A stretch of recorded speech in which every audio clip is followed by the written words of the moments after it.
Okay. All right. So we're looking at the Deuteronomy, and I'm turning it over to our guest lecturer here. Okay. We'll see how.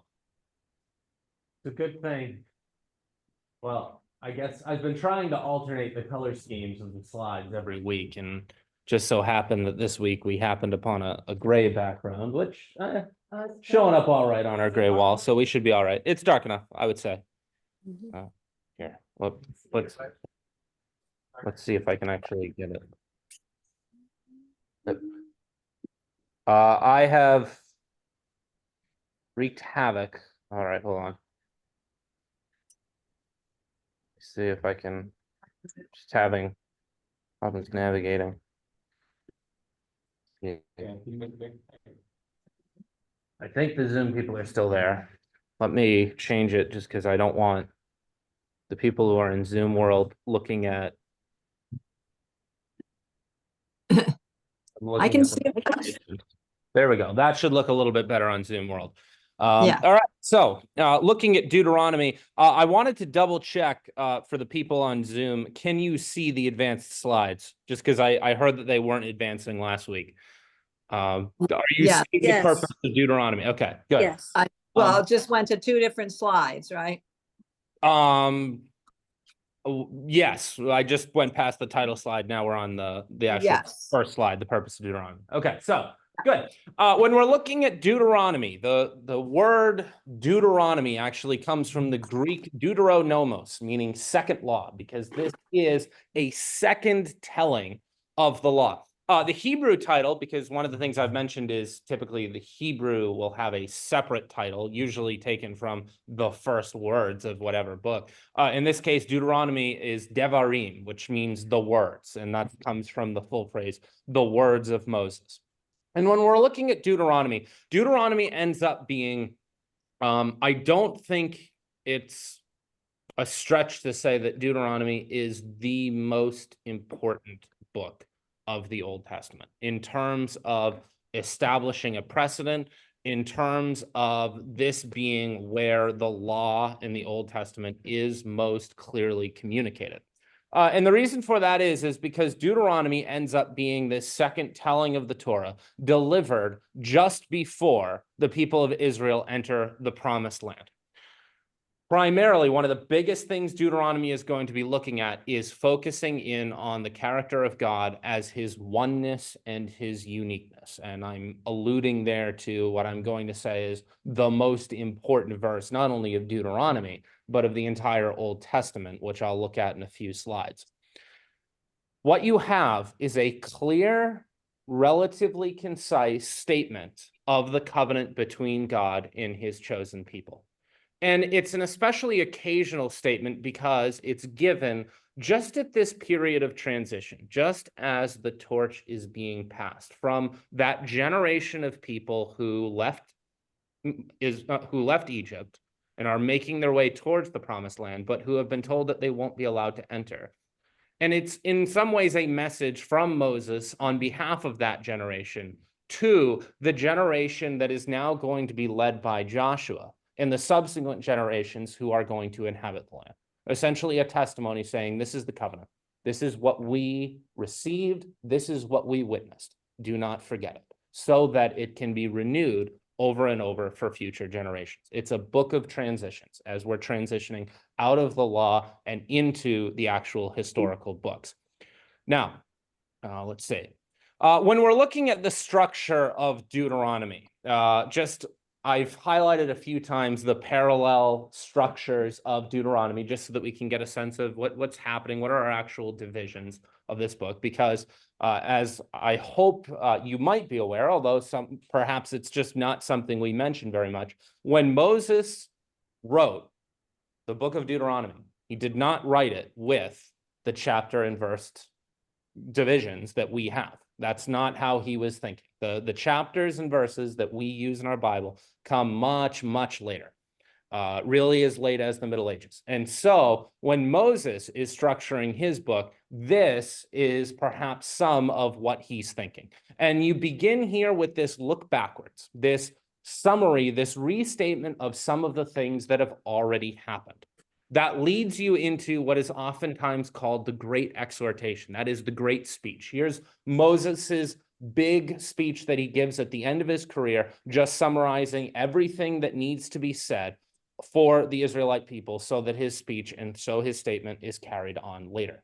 By the way, that great exhortation, that great speech is in many ways what Christ in the New Testament is going to be copying and doing again when he gives, say, the Sermon on the Mount, or many of the great speeches, the great exhortations that are emphasized in Matthew. But I'll bring that up again in the relatively distant future when we actually do get to the Gospel of Matthew specifically. The heart and the soul of Deuteronomy are the actual detailings of those covenants. This is the actual where the covenant is stated clearly from chapters 12 to 26. You then have on the other side, after you have mirroring that great exhortation, the actual covenant ceremony, the actual giving of the blessings and the curses, and how this covenant is going to be renewed and remembered. And then the book is going to end with this look forward, especially as we look at the actual transition from Moses to Joshua, and the people of Israel really getting ready immediately to enter into the land as we have that look forward. And so that mirrors our look backwards where we begin, then Deuteronomy ends with that look forward. Does anyone remember from when I gave the talk on Genesis, what this kind of structure is called? Anyone happen to remember? This is that, what I said was, this is that kind of pattern, that A, B, B, C kind of pattern, this parallel pattern. This is what every seminary student sees over and over again once they've started studying the book of the Bible, the books of the Bible, especially the Old Testament in seminary. The clearest sign of early onset seminary student is you see chiasms, a chiastic structure in everything. And here you see it once again in Deuteronomy. The Bible is full of these. As I said, one of the biggest things that happens when you become a seminary student early on is you just start seeing these everywhere. And what it shows is the way that Moses and the way that the Israelite people see this kind of pattern. They think in terms of parallels. They think in terms of ideas. And you can see how you have these clear parallels, but also parallels that are showing a transformation. We've started at the past. We remember the things that have happened to us.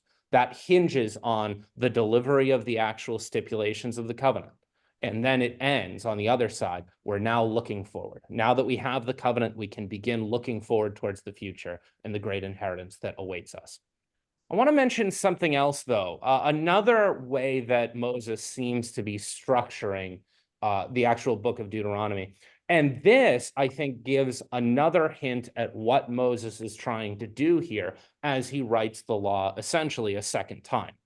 And that is, the book of Deuteronomy, a lot of scholars have noted, appears to follow the same pattern as many of the ancient Near Eastern treaties, especially a treaty of where one suzerain would be giving their loyalty to a higher power or a greater kingdom.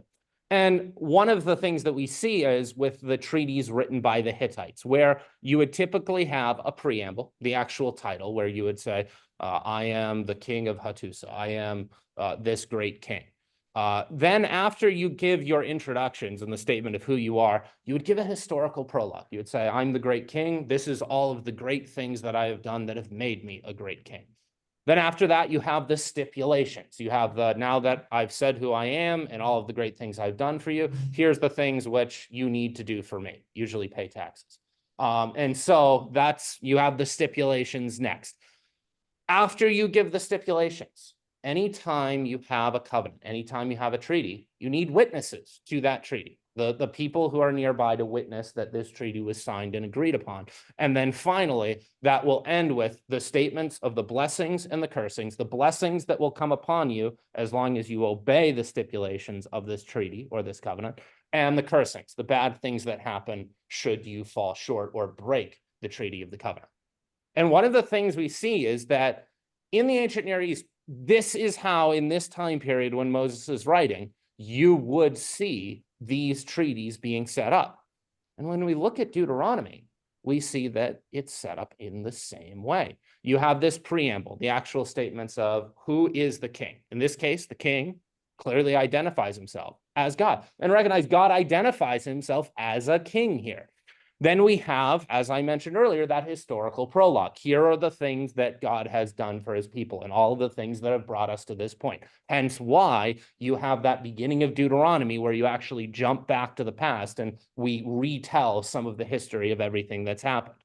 After you have that historical prologue, you then get into the actual stipulations of the covenant. First with the general broad stipulations, beginning notably with like the 10 Commandments. And then you have the specific actual details of the things that have to be done. This is the meat of the covenant, of the treaty. These are the things that will be agreed upon both between God and Israel. Then you have the witnesses. And it's curious. Does anyone know did anyone catch, and I recognize I give you the verses here, who is appealed to or what is appealed to as the witnesses of this treaty? It's heaven and earth. It's as God, because this, although we're following the pattern of a treaty, here we have the actual statement, because it's a treaty with God, God doesn't need just people. All of heaven and earth are called to witness to this treaty. The very nature itself that will look upon and hold Israel to this. And then finally, this is why you have this clear statement of the curses and blessing, or the blessings and curses, or the curses and blessings. That is, here you have, we want to clearly state, these are the things that will happen to you if this treaty is broken. Here are the blessings that will happen to you as long as this treaty is maintained. And so what you have in Deuteronomy is this treaty, this second telling of the law, where God is clearly establishing, this is the treaty I am making with Israel. This is the treaty that you will have, that is testified to by heaven and earth going forward for all time in this land. This is the law. Here is the statement. And you have God dwelling with his people, and now God having a clear treaty with his people. And he makes this treaty on the same grounds and in the same format as the people of this time period would have been familiar with. Number one, testifying to the fact that this makes complete sense as a historical document, that we can trust that this is the exact kind of thing that would be written during the time that it would claim to be written. And second, the incredible wonder that we have a God who is ready to interact with and meet people on their own terms and actually think and communicate and teach in ways that we are able to understand as he continues this work of bringing his people closer and closer to him. Now, the next big thing I have to look at, and this is the number one. This is, I'm going to come right out and say it, this is the biggest, most important verse in all of the Old Testament. There's a lot of important ones, but if I were to point to the verse that is, to use this title, the John 3:16 of the Old Testament, this is it. It's Deuteronomy 6:4 and 5. Hear, O Israel, the Lord your God, the Lord is one. And you shall love the Lord your God with all your heart, with all your soul, and with all your might. This verse is so important that it even has its own name for the Jewish mind. It's called the Shema. The Shema, because the word for in Hebrew for to hear is Shema. So the first verse of it is Shema. Shema Yisrael Adonai Eloheinu Adonai Echad. That's the Shema. And this verse is so important that according to the rabbinic teachings to Judaism to this day, the first verse, the first thought that any Jew should have when they wake up, and the last thought they should have before they go to bed, is this very verse. Hear, O Israel, the Lord your God, the Lord is one. And you shall love the Lord your God with all your heart, with all your soul, and with all your might. It's called the Shema. I have it. There's the spelling of it as well as the Hebrew verse. And to testify just how important this verse is, look at Christ himself in the Gospel of Matthew. When a lawyer, a teacher of the law, comes up to him and asks him, "Teacher, Jesus Christ, what is the greatest commandment in all of the law? What is the most important thing? What do I need to take away?" And Christ responds to him, "You shall love the Lord your God with all your heart, with all your soul, and with all your mind." Christ goes immediately to this verse in Deuteronomy. You see it in Judaism today. Christ himself knew this verse, this is what he points to as the most important thing. This is the great and first commandment. In a second, which is like it, you shall love your neighbor as yourself. On these two commandments depend all the law and the prophets. The second one there is actually coming from Leviticus 19:18. But the first one is coming from Deuteronomy 6:5. And here Christ is going to state, just as the rabbis going on in Judaism, the rabbis of Christ's own day, the rabbis continuing after him, is going to say, if you want to know what the law is, do you want to know everything that you need to know, here it is. You shall love the Lord your God with all your heart, with all your soul, and all your mind. And even like that is, you shall love your neighbor as yourself. Because if you're loving God with all your heart, with all your soul, with all your mind, you love your neighbor as yourself. It's been stated, all of this. This is the law and the prophet. That's Christ's own words. Everything else, everything you're going to read in the Old Testament is just commentary on this one verse. That's it. It's just commentary explaining how God loves us, who God is, what it means for God to be one. He's unique. He's one. He's alone. There's nobody like him. And how do we love one another? How can we be like him? How do I love him? This is it. This is foundation. This is the verse that all of them point to. And it's right here in Deuteronomy. The next thing I want to talk about in Deuteronomy is the land. Because since Deuteronomy is a book that is being written just before Israel comes to inherit the land, comes to inhabit the land, right before Joshua begins his conquest, land is one of the most important concepts in this entire book. In fact, that word land is used probably, I believe, over 100 times just in this one book. That's how important it is. And God is very clear in teaching what he wants them to know about the land. First of all, it's not because of anything that you've done to merit or earn this land. It is because of what I promised to your forefathers. It's not because of anything that you've done to earn it. On top of that, this land is not going to be great because of anything you've done to make it great. In fact, one of the things I'm doing for you, one of the things I'm giving you is I'm giving you a land where all the cities are already built. All the wells are already dug. You're going to go and inhabit a land that's already been prepared for you. It's not going to be your effort that makes this land bountiful or beautiful, but the work of God. It's the land that I've promised you. And it's the land, interestingly, that he's promised to their fathers. And yet, even though it's a promise to their fathers, to you, to the generations that are coming now after the writing of the book of Deuteronomy, it's going to be an actual possession to the descendants. And you see this so often. It's part of a theme that we see throughout life and that we see here in Deuteronomy. What was promised to the forefathers, what the forefathers only waited in anticipation for, now the descendants are actually going to be able to receive. And Deuteronomy has right in the forefront this transfer between now we've had the life and the testimony of the fathers. Now we give this testimony to those descendants who are about to inherit and possess the land. Now that those promises are going to begin to be fulfilled.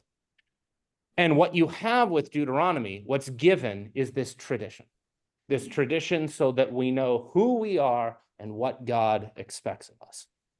Quote from Fiddler on the Roof. Great book if you ever want. A great play, great movie to watch if you want to understand the Jewish mind. What is tradition?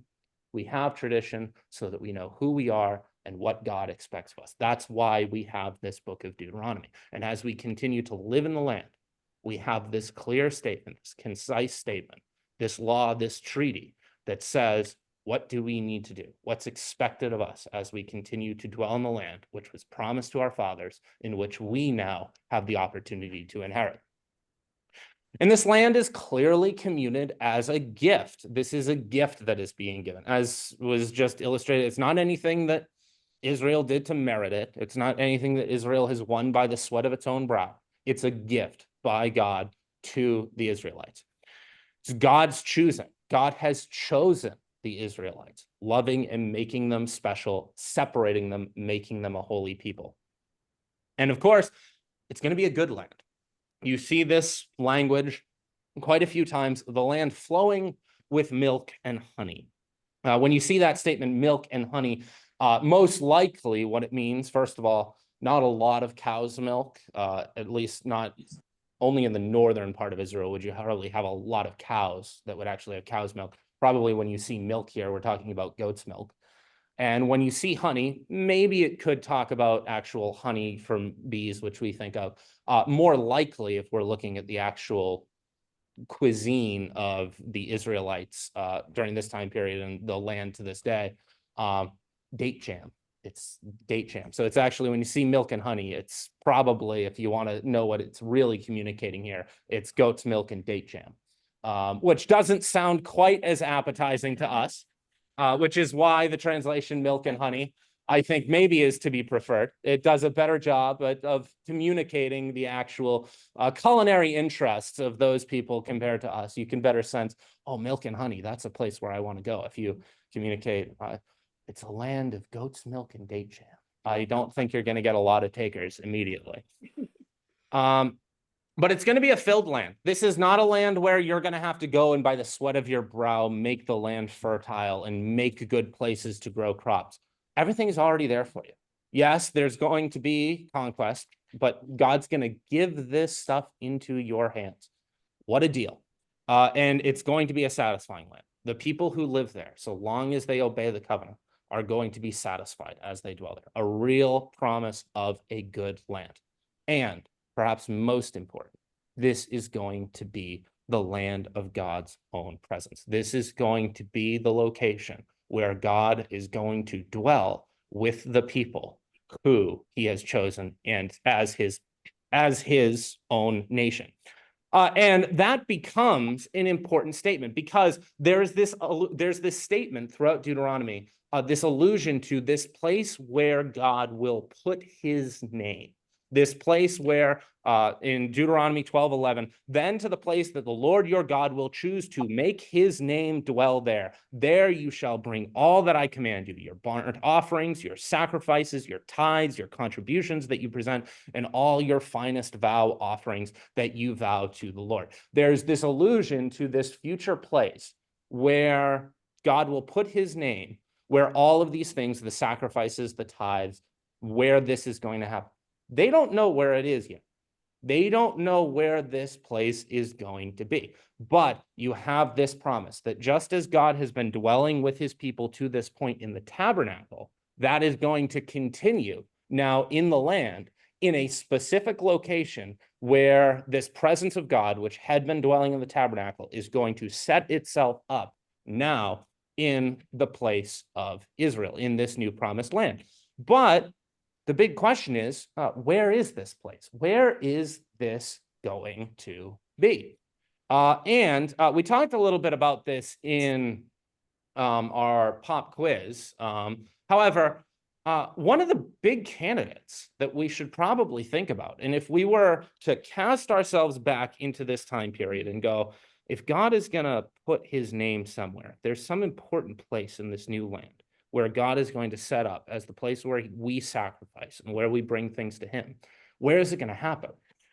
And I think one of the greatest candidates would be this place called Shechem. Why? Well, because back in Genesis, the first place where Abraham arrives in the land, the first place that he hears rumors of this covenant, the place where he builds an altar and first offers sacrifices, is at this place called Shechem. This is also the place where Jacob builds his altar, and later on we find out in the New Testament where he digs a well, the well where Christ is going to appear to the Samaritan woman asking for a drink. And in Deuteronomy, in this context, and as we look forward to Joshua, the place where Joshua and the Israelites are commanded to go into the land in order to renew the covenant and retell and shout the blessings of the cursings are on those two mountains, the blessings on Mount Gerizim, the curses on Mount Ebal. Both of those mountains, nestled between them, is this city of Shechem. And so one of the best candidates where we might think, where is this place where God's going to put his name?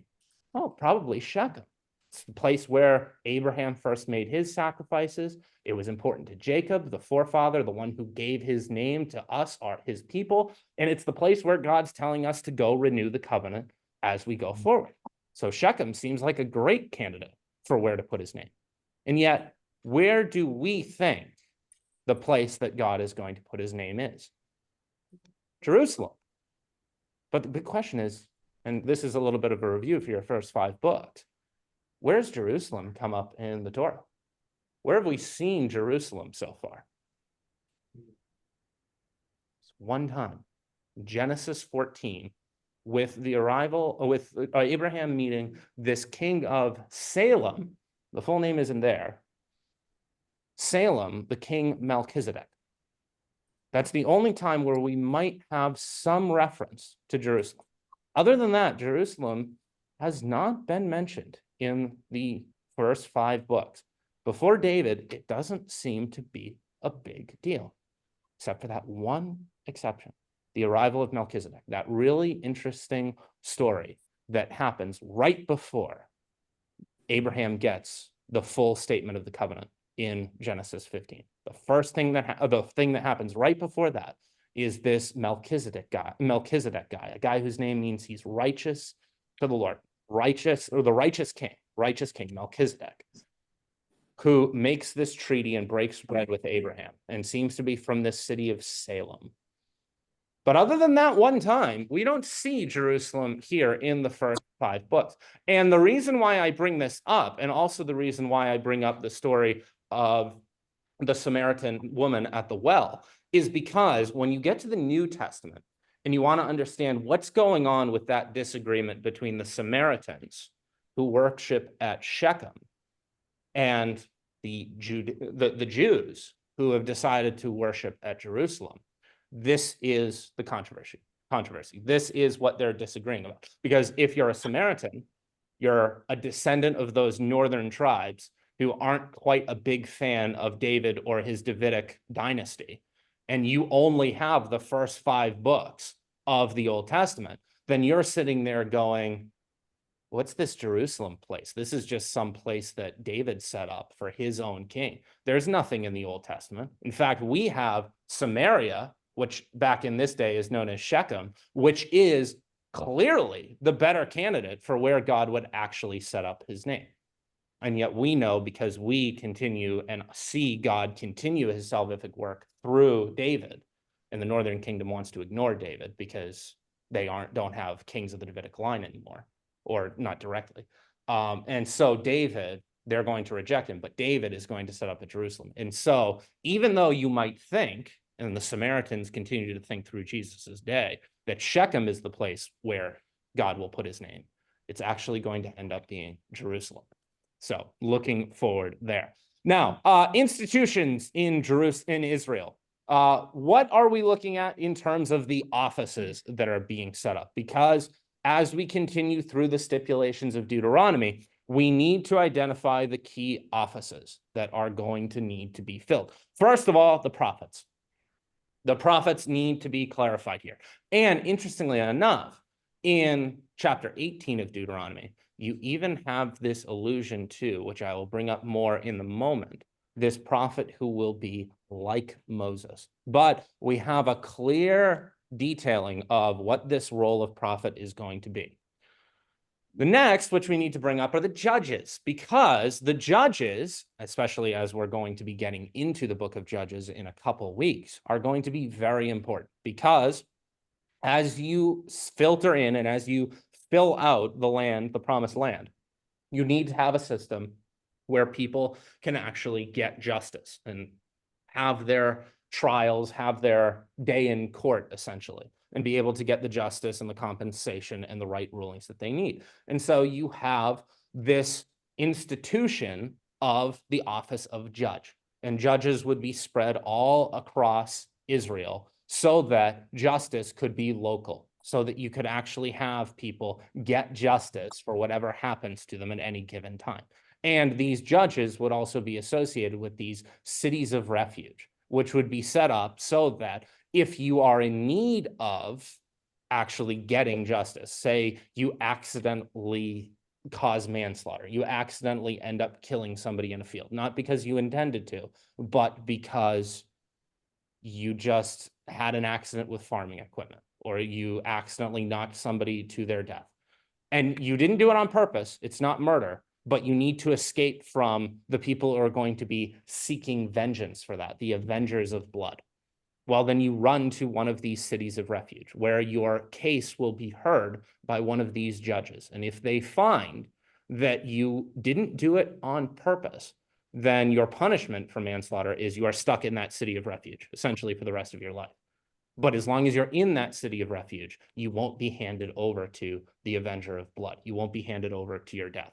Of course, if the judge finds that you did do it on purpose, then he'll hand you directly over to the avenger of blood. So that's why you don't want to be appealing this way if you aren't actually innocent. Nevertheless, you see that justice is going to be a very important theme in Deuteronomy. You need to have this clear system of justice. And in order to accomplish that, we set up the judges who are going to become very important to the governance of Israel up until the time that you actually have a king. And that leads us to bringing up the actual kings, because even though it's God himself who is the king during this time, one of the things that Deuteronomy clearly states, that Moses tells, is that there will come a day when you will ask to have a king like the nations. Interesting that Moses knows what's going to happen later on in the events when we actually get to Samuel. And it's interesting that in Deuteronomy, even though Samuel laments the fact that Israel asks for a king, and we'll talk about that when we get there, here, though, Moses is going to illustrate it's going to be a very natural thing. He doesn't illustrate there being anything wrong with it. However, even though there isn't a king yet, he is still going to stipulate what this king needs to do, and very importantly, what this king must not do. And there's 3 things that the king is ordered that he must not do in chapter 17, beginning in verse 14. When you come to the land that the Lord your God is giving you, and you see and you possess it and dwell in it, and then say, I will set a king over me like all the nations that are around me. Like I said, Moses knows that this is going to happen at some date. You may indeed set a king over you, whom the Lord your God will choose. One from among your brothers you shall set as king over you. It must not be a foreigner. It must be a fellow Israelite.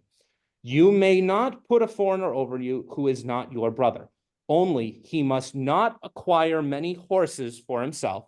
That's the first thing he must not do. Why? Well, because horses are the main symbol of your military power, your chariots, your ability to fight in warfare. And what God doesn't want is he doesn't want the kings of Israel putting faith in their own military power. He wants them putting it in God. So no horses, since the Lord has said to you, you shall never return that way again. And he shall not acquire many wives for himself, lest his heart turn away, nor shall he acquire for himself excessive silver and gold. And when we look at those 3 things that the kings are immediately told not to do, right in Deuteronomy, who immediately comes to mind if you know a little bit about your Bible? Solomon breaks all 3, goes right through every single one of them. And it leads him ultimately to his ruin and to the division of the united kingdom of Israel between the northern and southern kingdom. Goes right there and breaks all 3. The 3 things kings told never to do, Solomon does all 3, and he does them to an excess. But what are the 2 things that the king must do then? And when he sits on the throne of his kingdom, he shall write for himself a book of the copy of this law approved by the Levitical priests, and it shall be with him, and he shall read it at all the days of his life, which is a king must write his own copy of the law and must meditate it and know it. This is what the king has to do.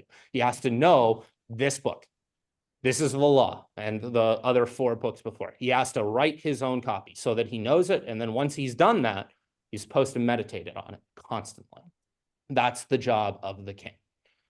Finally, the priests and the Levites. And interestingly enough, just to mention one thing about them, the priests and the Levites have been told already by this point, you will have no land. You will instead have the Levitical cities, because instead of having an inheritance of land like all of their brothers who are tribes, what is the inheritance of the Levites? The Lord himself. And so that is your inheritance. And so it's interesting to note there, I've included the judges as well because they're an important institution. But you see these 3 offices that are going to continue for the long term. the prophet, the king, and the priest. Those three offices being the backbone of Israel, and they're supported in some way by the judges, who the judges will feature prominently as we look forward. And that's why I want to look now at that verse I already alluded to in Deuteronomy 18:15, because I think this is one of the most important forward-looking verses in all of Deuteronomy. Because in Deuteronomy 18:15, you have the clear statement that the Lord your God will raise up for you a prophet like me from among you, from your brothers. It is to him that you shall listen. There's this promise of this future prophet. The statement is going to follow immediately these instructions on those three offices that I just brought up: the kings, the priests, and the prophets. And this is that statement that comes right at the beginning of that statement on the prophets. This is that prophet who is going to come up like Moses. And Moses is interesting in that he seems to embody all three of these. He's been a leader in the sense that he's been a king. He's been a prophet because he's spoken for God to the people. And he's been a priest because he's spoken on behalf of the people towards God. And so Moses has in some sense occupied all of these. And what you have is the promise here in Deuteronomy that there is one coming who will be like Moses, who will be raised up, who you will listen to just as you listen to Moses. And the big question then is, and it makes sense in the context of Deuteronomy, this book that is really focusing on this passing of the torch from the generation of Moses to the generation of Joshua, is Joshua that person? Well, it's interesting in the sense that I think partially yes, but notice the wording of the final passage where we end in Deuteronomy. And Joshua, the son of Nun, was full of the spirit of wisdom, for Moses had laid his hands on him. So the people of Israel obeyed him and did as the Lord had commanded Moses. And there has not arisen a prophet since in Israel like Moses, whom the Lord knew face to face, none like him for all the signs and wonders that the Lord sent him to do. There's still this anticipation at the end of Deuteronomy, this prophet that was promised, who would be like Moses. We're still waiting for him. He hasn't arisen yet. Seems like Joshua was in some ways like him. And yet, maybe what's being looked forward to is another Joshua, another Yeshua, who, like Joshua, only in a greater way, somebody who really knew the Lord face to face, who's still coming. And if you didn't know this already, something you should definitely keep in mind as you continue now into the book of Joshua is that even though we, because we've brought his name through Greek, call Jesus Christ Jesus, his name in Hebrew is Yeshua, is Joshua. You should keep that in mind as you read through Joshua. Now, so finally, this is where Deuteronomy ends up. It's with this anticipation. We were promised this person like Moses, who is going to come and come in his power and be like him, and we will listen to him. We've been ordered to do so, but he hasn't come yet. We don't know him yet. We're still waiting. And this is in a sense, the picture that the book of Deuteronomy ends off with, because where does Moses go to, it does use in Deuteronomy the language of die, but where does Moses go to go away, if I'm to use that language? Up to a mountain, anyone remember the name of the mountain? Mount Nebo. Mount Nebo. And this is a picture of from what is essentially, I'm going to say, is the traditional location, because we can't know for sure where Mount Nebo is, but this is the traditional location looking from Mount Nebo, the traditional location today, looking out over the valley and the Dead Sea. And you can actually see, if I were to move our pictures of our Zoom people over to the right, you can really look at some houses that are there. You can see Jericho there in the distance. You can see this today. There's a church actually on this traditional location, which you can go visit. It's dedicated to Moses, and there's actually a little erected bronze serpent and pole, just in reference to that story we looked at in Numbers. That road, that highway is leading down towards the Allenby crossing into Israel, because this picture is being taken from modern day Jordan looking over into Israel. And it's interesting to note, as it tells us the story at the end of Deuteronomy that God visits Moses as he's up on Mount Nebo. And he shows him all the way up to Dan and all of the land and everything and all of the big locations that Israel will inhabit in the future. And it's worth noting that if you visit Israel today on a clear day, like this picture somewhat illustrates, you really can see that far.